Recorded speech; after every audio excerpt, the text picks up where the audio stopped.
Welcome to the deep dive. Today, we're opening up a massive stack of sources, historical, economic, cultural, to really get at the great conservative realignment of 1980. Mhm. Our mission is to understand not just how Ronald Reagan won, but how that win basically rewrote the rules of policy debate in the U.S. It really did. And it created these ideological fault lines that, still define our federal government today. That's the crucial place to start. This wasn't just a simple change of who's in the White House. The conservative victory, symbolized by Reagan's landslide, was really the endpoint of years of careful political organization. Right. And it was combined with this deep national fatigue with the liberal consensus that had pretty much dominated politics since the New Deal. And to get the scale of this shift, you have to go back. You have to remember the context of 1980. The whole nation felt stuck. Yeah. I mean, a lot of political thinkers were calling it a period of malaise. Economic life was just agonizing because of this really toxic condition called stagflation. Stagflation is the ultimate economic headache. It's the pairing of high inflation. So things cost more. Things cost way more, the dollar's losing value, but at the same time you have high unemployment and the economy isn't growing. It's stagnant. And the old ways of fixing the economy didn't work. Exactly. The traditional Keynesian toolkit just failed.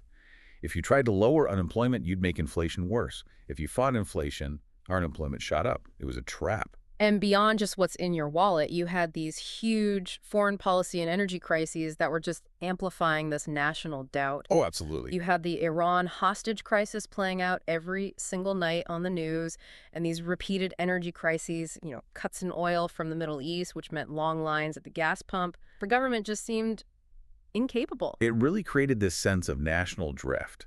And right into that gloom steps Ronald Reagan. The master communicator. A master. A former Hollywood actor who was just uniquely skilled at using television, which was the dominant medium. He didn't just offer policy papers. He offered this powerful, charismatic, and really optimistic vision that was the direct opposite of the national mood. And the public response was unambiguous. A landslide. Reagan won 44 states, 489 electoral votes to Jimmy Carter's 49. It wasn't just a political win. It felt like a societal mandate, a rejection of the liberal decades that came before. And that mandate was delivered by what we now call the New Right. To understand the 80s, you really have to understand how this coalition was put together. Okay. It started, organizationally way back with Barry Goldwater in '64, but by 1980, it managed to unite three previously pretty distinct ideological groups under one banner. And those three prongs really define the next generation of conservatism. So what was the coalition's core platform? Okay, so the first pillar was Cold War conservatism. This was often driven by neoconservatives who felt the U.S. needed to get tough again to aggressively reassert its military and ideological dominance against communism. So huge defense spending. Huge defense spending. The second pillar was pro-business, sort of libertarian economics. The focus there was on deregulation and deep tax cuts. The core belief was that government was the problem, not the solution. And the third piece, the one that really brought it all together, was moral and religious values. This was the grassroots engine. It mobilized millions of conservative Christians who felt that, the government had betrayed traditional American life through the counterculture, women's lib, and of course, Roe v. Wade. It's fascinating because those are really different groups. You have military hawks, anti-government libertarians, and then social conservatives. How on earth did they hold that coalition together? They all agreed on one thing. The root problem was an overgrown, activist federal government. The moral conservatives blamed the government for funding what they saw as cultural decay, while the libertarians blamed it for a stagnant economy. Ah, so they had a common enemy. Exactly. And figures like Phyllis Schlafly were key here, connecting cultural issues, like fighting the Equal Rights Amendment, directly to grassroots political action. They provided the votes for the economic agenda. Which brings us right to the economic engine room, Reaganomics, or, supply-side economics. For someone listening, what was the big philosophical change here? It was a complete 180 from the post-war approach. Previous administrations, mostly Keynesian, focused on managing demand, stimulating consumer spending. Right, government programs, public works. Precisely. Reaganomics flipped that on its head. The focus shifted entirely to supply. The theory was that you get prosperity not by boosting demand, but by increasing production and investment. And you do that through massive tax cuts and deregulation. The idea being you incentivize businesses and the wealthy to invest, create jobs, and the benefits will will trickle down to everyone That was else. the term, yes. The goal was just to remove barriers to production. And the first big legislative move was the Economic Recovery Tax Act of 1981. And that was huge. It was huge. A 25% across-the-board income tax cut over 3 years, plus deep cuts to corporate taxes, capital gains, inheritance taxes, everything. But it's important to remember the immediate results were actually really painful. That part gets overlooked. It absolutely does. Almost right away, the U.S. plunged into a severe recession in 81 and 82. Unemployment hit almost 11%. The administration said, this is necessary pain to squeeze inflation out of the system. But it was still a huge political risk. A massive risk. It wasn't really until the mid-80s that a real recovery took hold, fueled by those tax cuts and, to be fair, lower oil prices. So after that initial shock, they came back to taxes later with the Tax Reform Bill of 1986. How is that one different from the 81 Act? The 81 Act was pure supply-side ideology, just cut rates. The 86 bill was more about simplification. It was this massive exercise in cleaning up the tax code, got rid of hundreds of loopholes, but also lowered the top income tax rate way down. And it was supposed to be revenue neutral, right? That was the key. It wasn't about another overall tax cut. It was about making the system cleaner, less complicated. Okay, so let's talk about the big paradox that really defines this whole era: spending. The goal of the new right was to shrink government, but the numbers tell a very different story. They do. We did see cuts in domestic spending. About $40 billion was cut from programs like welfare, food stamps, public transportation over the 2 terms. And those cuts were real. Oh, they were very real, and they were targeted at programs that conservatives felt created dependency on the government. But that effort was just completely dwarfed by the military budget. By a factor of 4, defense spending went up by over $150 billion. The goal was to restore the military might they felt had been lost in the 70s. This trade-off created these monumental deficits. You're talking like $200 billion a year? $200 to $300 billion a year. And this is so important. What was the lasting political consequence of all that debt? It wasn't just a number on a page. It became a political weapon. It became a weapon. That's the key analytical takeaway. The debt made it almost impossible for any future administration, Republican or Democrat, to propose big new domestic programs. Right, because the first question is always, how are you going to pay for it? How are you going to pay for it without making the deficit even worse? The deficit itself became a structural cage, limiting liberal policy goals for decades.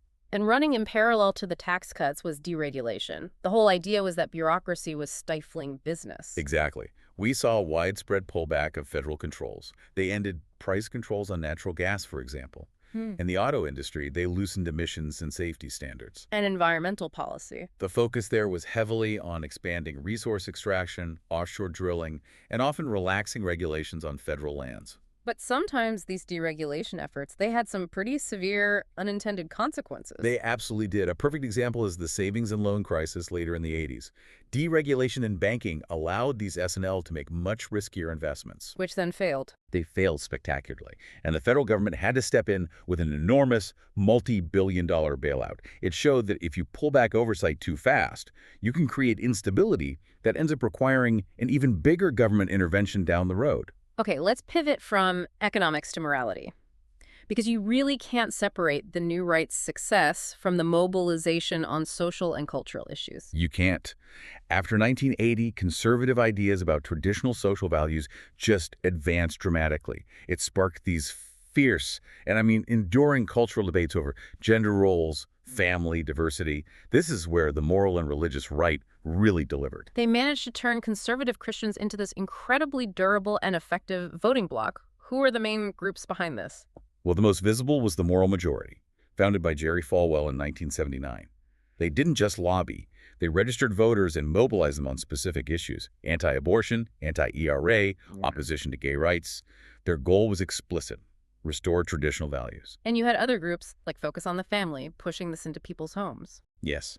James Dobson's Focus on the Family used mass media to promote a very specific Christian family structure.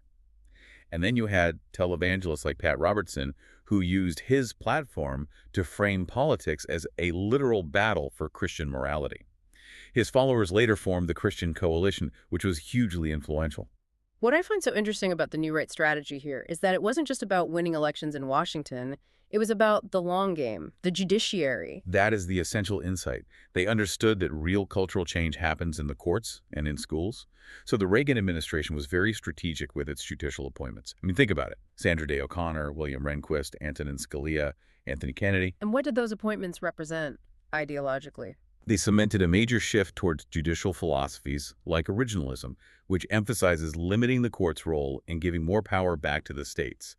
The long-term result was a scaling back of things like federal affirmative action and a huge expansion of state-level authority to restrict abortion access. It just fundamentally changed constitutional law. And at the same time, these cultural flashpoints were defining the decade. That's right. The HIV/AIDS crisis became this deeply politicized tragedy. It was often framed by the religious right as a moral failing, not a public health emergency. Which forced activist groups like ACTUP into existence. Yes, they had to organize these massive confrontational campaigns just to get the government to fund research and to recognize LGBTQ+ rights. And you also had the Immigration Reform and Control Act of 1986 trying to deal with Mexican labor migration. These are all debates about who we are as a country. They were all battles over American identity, and they were fought everywhere, in the courts, in Congress, and at the ballot box. So after 8 years of this really focused conservative push, what was the final report card? Did they actually succeed in reducing the size of the federal government? Not entirely, and Yeah. this is where you see the limits of the conservative mandate.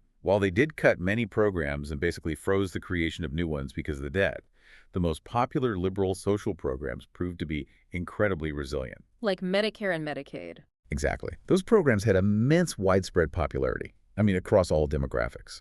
So while conservatives criticize them as being inefficient or fostering dependency, the political reality was that voters love the benefits. So there's a limit to how much you can actually roll back. A very clear limit. The government, once it expands, has a kind of inertia.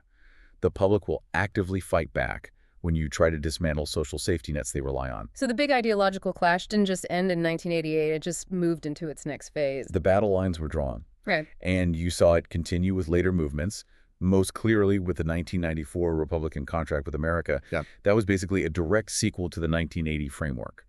Reduce government size, balance the budget, reform welfare.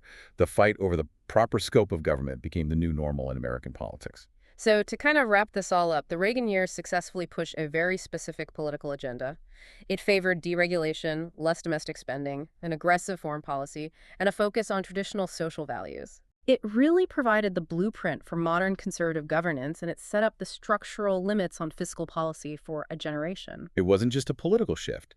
It was a complete organizational and philosophical re-anchoring of the American right.